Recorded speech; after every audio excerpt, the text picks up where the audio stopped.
Hi guys, welcome back to my YouTube channel that is Swapna's tutorial. So ನೀವೇನೇ ನನ್ನ ಚಾನಲ್ಗೆ subscribe ಆಗಿಲ್ಲ ಅಂದರೆ ಪ್ಲೀಸ್ ಸಬ್ಸ್ಕ್ರೈಬ್ ಆಗಿ ವೀಡಿಯೋಸ್ನ ಲೈಕ್ ಮಾಡಿ, ಶೇರ್ ಮಾಡಿ, ಹಾಗೆ ಕಮೆಂಟ್ ಮಾಡಿ. ಸೊ ಇವತ್ತು ನಾನು ಮಾಡ್ತಿರೋ ಸಬ್ಜೆಕ್ಟ್ ಯಾವುದು ಅಂದರೆ ಕಾಸ್ಟಿಂಗ್ ಮೆಥಡ್ಸ್ ಅಂತ ಹೇಳಿ. ಅದರಲ್ಲಿ ಚಾಪ್ಟರ್ 3 ಬಂದುಬಿಟ್ಟು ಪ್ರೋಸೆಸ್ ಕಾಸ್ಟಿಂಗ್ ಅಂತ ಹೇಳಿ. ನಾನು ಪ್ರೀವಿಯಸ್ ವೀಡಿಯೋದಲ್ಲಿ ನಾನು ಆಲ್ರೆಡಿ ಇಂಟ್ರೊಡಕ್ಷನ್ನ ಎಕ್ಸ್ಪ್ಲೇನ್ ಮಾಡಿದೆ. ಸೊ ಈ ಒಂದು ವೀಡಿಯೋದಲ್ಲಿ ಇನ್ನೊಂದು ಸ್ವಲ್ಪ ಇಂಟ್ರೊಡಕ್ಷನ್ ಇತ್ತು, ಅದನ್ನು ಎಕ್ಸ್ಪ್ಲೇನ್ ಮಾಡ್ತಾ ಹೋಗ್ತೀನಿ. ನೀವು ಪ್ರೀವಿಯಸ್ ವೀಡಿಯೋದಲ್ಲಿ ನೋಡೋದಾದರೆ process meaning of process costing, importance, advantages, disadvantages ಇದೆಲ್ಲ ಹೇಳಿದೆ. ಸೊ ಈ ಒಂದು ವಿಡಿಯೋದಲ್ಲಿ ಟೈಪ್ಸ್ ಆಫ್ ಪ್ರೋಸೆಸ್ ಬಗ್ಗೆ ನೋಡ್ತಾ ಹೋಗೋಣ. ಓಕೆನಾ, ಇದಾದಮೇಲೆ ಇನ್ನೂ ನೆಕ್ಸ್ಟ್ ಟಾಪಿಕ್ಗಳೆಲ್ಲ ಇದೆ. ಓಕೆನಾ, ಸೊ ನೋಡಿ, ಟೈಪ್ಸ್ ಆಫ್ ಪ್ರೋಸೆಸ್ ಕಾಸ್ಟಿಂಗಲ್ಲಿ ಅಥವಾ ಪ್ರೋಸೆಸ್ಸಲ್ಲಿ ಯಾವುದಾದೆಲ್ಲ ಟೈಪ್ಸ್ ಇದೆ ಅಂತ ಹೇಳಿ ನಾವು ನೋಡೋದಾದರೆ ಫಸ್ಟ್ ಒನ್ ಬಂದುಬಿಟ್ಟು ಸೀಕ್ವೆನ್ಷಿಯಲ್ ಪ್ರೋಸೆಸ್. ಓಕೆನಾ, ಏನಿದೆ ಸೀಕ್ವೆನ್ಷಿಯಲ್ ಪ್ರೋಸೆಸ್ ಅಂದರೆ ಆ product passes through one process after another, work is done step by step. ಅಂದರೆ ಏನು?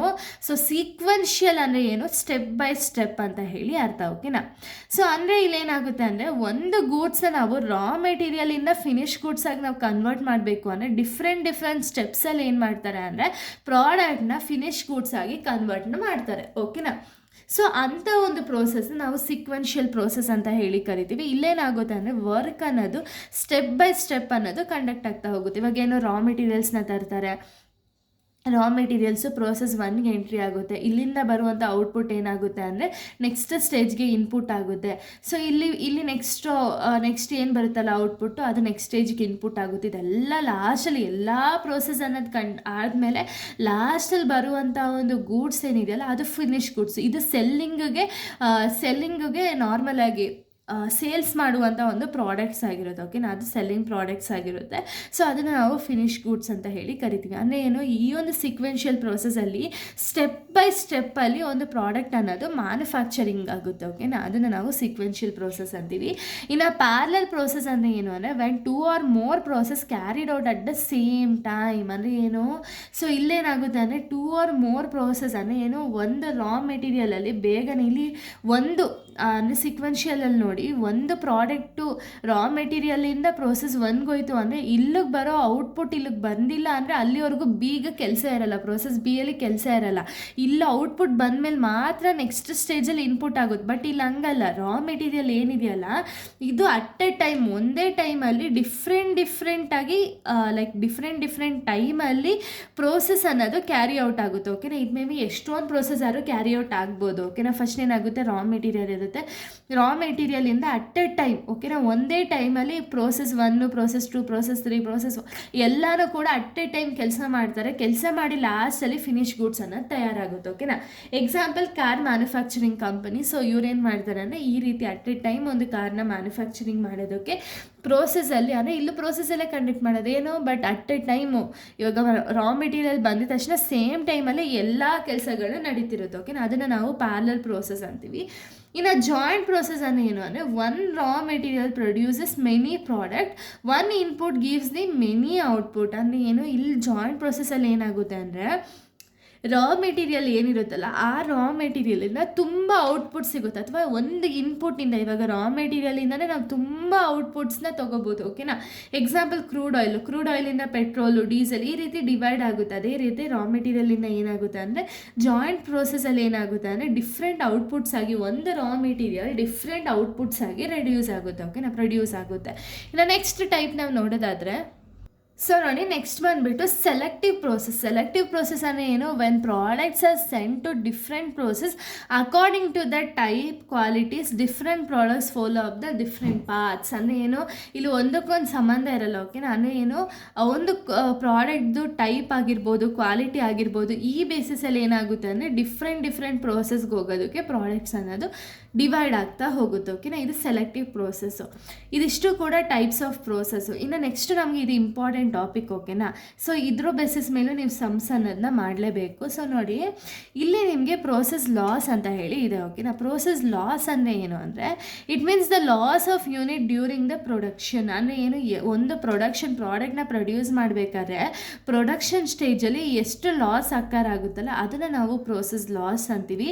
ಈಗ ಎಕ್ಸಾಂಪಲ್ ನೋಡಿ, ಇನ್ಪುಟ್ ಬಂದುಬಿಟ್ಟು ಅಂದರೆ ರಾ ಮೆಟೀರಿಯಲ್ಸು 1000 ಯೂನಿಟ್ಸ್ ರಾ ಮೆಟೀರಿಯಲ್ಸ್. ಓಕೆನಾ, ರಾ ಮೆಟೀರಿಯಲ್ಸ್ 1000 ಯೂನಿಟ್ಸ್ ಅಂದರೆ ಅದರಲ್ಲಿ ನಮಗೆ ನಮಗೆ ಸಿಗುವಂಥ ಔಟ್ಪುಟ್ ಎಷ್ಟಾಗಿದೆ 900 ಯೂನಿಟ್ಸ್. ಬಟ್ ನಮ್ಗೆ ಎಷ್ಟು ಲಾಸ್ ಆಗಿದೆ, 1000 ಯೂನಿಟ್ಸ್ಗೆ ನಮಗೆ 1000 ಔಟ್ಪುಟ್ಸೇ ಬರಬೇಕಿತ್ತು. ಬಟ್ ನಮ್ಗೆ ಇಲ್ಲಿ ಲಾಸ್ ಎಷ್ಟಾಗಿದೆ, 100 ಯೂನಿಟ್ಸ್ ನಮಗೆ ಲಾಸ್ ಆಗಿದೆ. ಓಕೆನಾ, ಇದನ್ನು ನಾವು ಪ್ರೋಸೆಸ್ ಲಾಸ್ ಅಂತೀವಿ. ಇದರಲ್ಲಿ ಟೈಪ್ಸ್ಗಳಿದೆ. ಓಕೆನಾ, first one normal loss. Normal loss ಅಂದರೆ ಏನು, the loss occur naturally during the production cannot be avoided. ಅಂದರೆ ಏನು, ಈ ಲಾಸ್ ಬಂದುಬಿಟ್ಟು ಕಂಪಲ್ಸರಿ ಆಗೇ ಆಗುವಂಥ ಲಾಸ್. ಓಕೆನಾ, ಇದನ್ನು ನಾವು ಅವಾಯ್ಡ್ ಮಾಡೋದಕ್ಕಾಗಲ್ಲ. ನಾವು ಎಷ್ಟೇ ಅವಾಯ್ಡ್ ಮಾಡೋಕ್ಕೆ ಹೋದರೂ ಕೂಡ ಅದು ಅವಾಯ್ಡ್ ಮಾಡೋಕ್ಕೆ ಆಗದೆ ಇರೋವಂತಹ ಒಂದು ಲಾಸ್ನ ನಾವು ನಾರ್ಮಲ್ ಲಾಸ್ ಅಂತೀವಿ. ಎಕ್ಸಾಂಪಲ್ ಲೀಕೇಜ್ ಆಗಿರ್ಬೋದು, ಡ್ರೈಯಿಂಗ್ ಆಗಿರ್ಬೋದು, ಇದೆಲ್ಲ ನಾವು ಅವಾಯ್ಡ್ ಮಾಡೋಕ್ಕೆ ಆಗದೆ ಇರೋವಂಥ ಒಂದು ಲಾಸಸ್. ಓಕೆನಾ, ಇದನ್ನು ನಾರ್ಮಲ್ ಲಾಸ್ ಅಂತೀವಿ. ಇಲ್ಲಿ ಆರ್ಗನೈಸೇಷನ್ ಅವರು ಫಿಕ್ಸ್ಡ್ ಆಗೋಗಿರುತ್ತೆ, ಇಷ್ಟು ಲಾಸ್ ಆಗೇ ಆಗುತ್ತೆ ಅಂತ ಹೇಳಿ. ಇದನ್ನು ನಾವು ಅವಾಯ್ಡ್ ಮಾಡೋದಕ್ಕಾಗಲ್ಲ.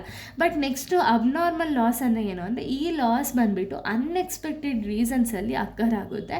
ಆ್ಯಂಡ್ ಇದನ್ನು ನಾವು ಅವಾಯ್ಡ್ ಮಾಡ್ಬೋದು. ಓಕೆನಾ, ಯಾವ ರೀತಿ, ಇವಾಗ ಫೈರು ಸಡನ್ನಾಗಿ ಫೈರ್ನ ಹತ್ಕೊಬಿಡೋದಾಗಿರ್ಬೋದು ಫ್ಯಾಕ್ಟ್ರಿಲಿ. ಸೊ ಅವಾಗ ಏನು ಮಾಡ್ಬೋದು ನಾವು, ಫೈರ್ನಾಗಿರ್ಬೋದು, ಟೆಫ್ಟ್ ಆಗಿರ್ಬೋದು, ಇದನ್ನೆಲ್ಲ ನಾವು ಕಂಟ್ರೋಲ್ ಮಾಡ್ಬೋದು. ಓಕೆನಾ, ಕಂಟ್ರೋಲ್ ಮಾಡುವಂಥ ಒಂದು ಲಾಸಸ್ಗಳನ್ನ ನಾವು ಅಬ್ನಾರ್ಮಲ್ ಲಾಸ್ ಅಂತ ಹೇಳಿ ಕರಿತೀವಿ. ಓಕೆನಾ, ಇನ್ನು ನೆಕ್ಸ್ಟ್ ಟೈಪ್ ನಾವು ನೋಡೋದಾದರೆ, ಸೊ ನೆಕ್ಸ್ಟ್ ಬಂದುಬಿಟ್ಟು ಅಬ್ನಾರ್ಮಲ್ ಗೇನ್. ಅಬ್ನಾರ್ಮಲ್ ಗೇನ್ ಅಂದರೆ ಏನು, when actual loss is less than the normal loss. ಅಂದರೆ ಏನು, ನಾವು ಅಂದ್ಕೊಂಡಿರ್ತೀವಿ ಇಷ್ಟು ಲಾಸ್ ಆಗ್ಬೋದು ಅಂತ ಹೇಳಿ ಅಂದ್ಕೊಂಡಿರ್ತೀವಿ. ಬಟ್ ಆ ಲಾಸ್ ಏನಿದೆಯಲ್ಲ, ಆ್ಯಕ್ಚುಯಲ್ ಆಗಿರುವಂಥ ಲಾಸ್ಗಿಂತ ನಾರ್ಮಲ್ ಲಾಸ್ ನಮಗೆ ಇಷ್ಟು ಲಾಸ್ ಆಗುತ್ತೆ ಅಂತ ಹೇಳಿ ನಾವು ಅಂದ್ಕೊಂಡಿರ್ತೀವಿ. ಓಕೆನಾ, ಈ ಲಾಸ್ಗಿಂತ ಆ್ಯಕ್ಚುಯಲ್ ಲಾಸ್ ಏನಾದ್ರು ಕಡಿಮೆ ಇತ್ತು ಅಂದರೆ ಅವಾಗ ನಮ್ಗೆ ಏನಾಗುತ್ತೆ, ಗೇನ್ ಅನ್ನೋದು ಸಿಗುತ್ತೆ, ಅಂದರೆ ಪ್ರಾಫಿಟ್ ಅನ್ನೋದು ಸಿಗುತ್ತಲ್ವ. ಅನ್ಎಕ್ಸ್ಪೆಕ್ಟೆಡ್ ಆಗಿ ಗೇನ್ ಆಗುತ್ತೆ ಅಥವಾ ಅನ್ಎಕ್ಸ್ಪೆಕ್ಟೆಡ್ ಆಗಿ ಪ್ರಾಫಿಟ್ ಮಾಡ್ಬೋದು. ಅದನ್ನು ನಾವು ಅಬ್ನಾರ್ಮಲ್ ಗೇನ್ ಅಂತೀವಿ. ಈಗ ಎಕ್ಸಾಂಪಲ್ ನೋಡಿ, ಇನ್ಪುಟ್ ಬಂದುಬಿಟ್ಟು 1000 ಯೂನಿಟ್ಸ್ ಹಾಕಿರ್ತಾರೆ. ಓಕೆನಾ, ಸೊ ಇಲ್ಲಿ ಕಂಪನಿ ಅಸಂಪ್ಷನ್ ಮಾಡ್ಕೊಳ್ಳೋದೇನು, 100 ಯೂನಿಟ್ಸ್ ಲಾಸ್ ಆಗ್ಬೋದು, ನಾರ್ಮಲ್ ಲಾಸ್ ಅಂತ ಹೇಳಿ ಒಂದು ಅಸಂಪ್ಷನ್ ಮಾಡ್ಕೊಂಡಿರ್ತಾರೆ. ಅವರು ಎಕ್ಸ್ಪೆಕ್ಟೆಡ್ ಮಾಡ್ಕೊಂಡಿರೋವಂಥ ಲಾಸ್ ಬಂದುಬಿಟ್ಟು 900 ಯೂನಿಟ್ಸ್ ಅಂದ್ಕೊಂಡಿರ್ತಾರೆ. ಯಾಕೆ ಅಂದರೆ ನಾರ್ಮಲ್ ಲಾಸೇ 100 ಇಟ್ಕೊಂಡಿದ್ದಾರಲ್ಲ, ಸೊ 900 ಅಂತ ಹೇಳಿ ಅಂದ್ಕೊಂಡಿರ್ತಾರೆ. ಬಟ್ ಆ್ಯಕ್ಚುಯಲ್ ಆಗಿ ಅದು ನಮಗೆ ಬರಬೇಕಾಗಿರೋದು 900 ಯೂನಿಟ್ಸ್ ಅಂತ ಹೇಳಿ ಕಂಪನಿಯವ್ರು ಅಂದ್ಕೊಂಡಿರ್ತಾರೆ. ಬಟ್ ಅದರ ಔಟ್ಪುಟ್ ಬಂದುಬಿಟ್ಟು 950 ಬಂತು ಅಂದರೆ ನಮಗೆ 50 ಗೇನ್ ಅಲ್ವಾ, ಅಂದರೆ ಅಬ್ನಾರ್ಮಲ್ ಗೇನ್ ಅಲ್ವಾ. ಸೊ ಇಲ್ಲೇನಾಗುತ್ತೆ, ನಾವು ಅಂದ್ಕೊಂಡಿರೋದೇ 900, ಬಟ್ ಅದಕ್ಕಿಂತ ಜಾಸ್ತಿ ನಮಗೆ ಐಟಮ್ಸ್ ಅನ್ನೋದು ಅಥವಾ ಯೂನಿಟ್ಸ್ ಅನ್ನೋದು ಪ್ರೊಡ್ಯೂಸ್ ಆಗಿದೆ. ಸೊ 50 ಏನಾಗುತ್ತೆ, 900 ಮೈನಸ್ 950 ಮಾಡಿದ್ರೆ 50 ಬರುತ್ತೆ. ಇದು ಬಂದುಬಿಟ್ಟು ಅಬ್ನಾರ್ಮಲ್ ಗೇನ್ ಆಗಿರುತ್ತೆ. ಅಂದರೆ ಅನ್ಎಕ್ಸ್ಪೆಕ್ಟೆಡ್ ಆಗಿ ಪ್ರಾಫಿಟ್ ಅನ್ನೋದು ಕಂಪ್ನಿಗೆ ಬಂತು ಅಂದರೆ ಅದನ್ನು ನಾವು ಅಬ್ನಾರ್ಮಲ್ ಗೇನ್ ಅಂತ ಹೇಳಿ ಕರಿತೀವಿ. ಓಕೆನಾ, ಸೊ ಇದ್ರ ಬೇಸಿಸ್ ಮೇಲೆ ನಾವು ಪ್ರಾಬ್ಲಮ್ಸ್ ಅನ್ನೋದನ್ನ ಸಾಲ್ವ್ ಮಾಡ್ತಾ ಹೋಗ್ತೀವಿ. ಸೊ ಇಲ್ಲಿ ಬಂದುಬಿಟ್ಟು ಪ್ರೋಸೆಸ್ 1, ಪ್ರೋಸೆಸ್ 2, ಪ್ರೋಸೆಸ್ 3 ಅಂತ ಹೇಳಿ ಸಪ್ರೇಟ್ ಅಕೌಂಟ್ಸ್. ಅಂದರೆ ನಿಮಗೆ ಕ್ವಶನ್ ಮೇಲೆ ಬಿಟ್ಟಿದ್ದು. ಓಕೆನಾ, ಕ್ವಶನಲ್ಲಿ ಎಷ್ಟು ಪ್ರೋಸೆಸ್ ಬರುತ್ತೋ ಆ ಪ್ರೋಸೆಸ್ ಮೇಲೆ ನೀವು ಕ್ಯಾಲ್ಕುಲೇಟ್ ಅನ್ನೋದನ್ನ ಮಾಡಬೇಕಾಗುತ್ತೆ. ಕ್ಯಾಲ್ಕುಲೇಟ್ ಮಾಡಿದ್ಮೇಲೆ ಲಾಸ್ಟಲ್ಲಿ ಅಬ್ನಾರ್ಮಲ್ ಲಾಸ್ ಅಕೌಂಟು ಅಥವಾ ನಾರ್ಮಲ್ ಲಾಸ್ ಅಕೌಂಟ್ ಇದನ್ನೆಲ್ಲ ನಾವು ಕ್ಯಾಲ್ಕುಲೇಟ್ ಮಾಡ್ತಾ ಹೋಗ್ತೀವಿ. ಆ್ಯಂಡ್ ಇದ್ರ ಜೊತೆಗೆ ಕಾಸ್ಟ್ ಪರ್ ಯೂನಿಟ್ನ ನಾವು ಕ್ಯಾಲ್ಕುಲೇಟ್ ಮಾಡ್ತೀವಿ.